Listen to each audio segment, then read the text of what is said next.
তোমার কাছে মহালয়ার সকাল কিরকম? ছোটবেলার মহালয়াটাই আমার কাছে ফিরে আসে। সব থেকে মূল্যবান। আমাদের ছোটবেলায় ওই সময় একটু শীত শীত করতো, তাই না উর্মিমালাদি? ঠিক। আমাদের শীত করতো, মানে তখন কিন্তু একটু ঠান্ডা ঠান্ডা এসে যেত। আর কালী পুজোর দিন সোয়েটার পরতাম, হ্যাঁ, এইটুকু আমার মনে হিম আছে। পড়ে। হিম পড়ে। তো ঠাকুমার কোলের কাছে রেডিও থাকতো, ঠাকুমার কাছেই আকাশবাণী শেখা, কখন কোন অনুষ্ঠান হবে। এই একটা ভোর রাতে ছোটবেলা থেকে আমার চা খাওয়ার অর্ডার ছিল, আচ্ছা। সেটা ঠাকুমা বানাতেন।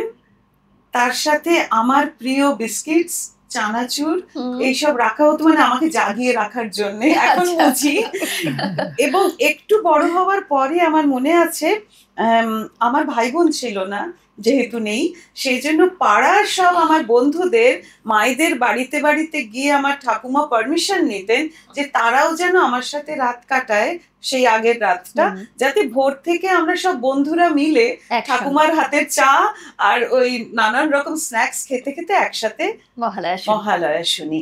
সেটা যে কি স্বর্গীয় একটা অনুভূতি, বলতে পারবো না। তখন তো এসব থিম পুজোর গল্পও নেই, তখন ঠাকুর দেখার ব্যাপারও নেই, ঠাকুর দেখা অনেক পরে।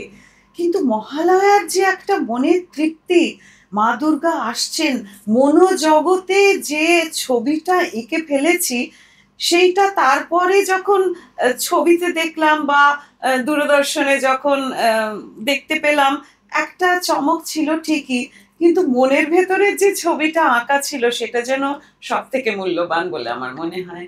আর অনুভূতি এবং আবেগের জায়গা মহালয়া।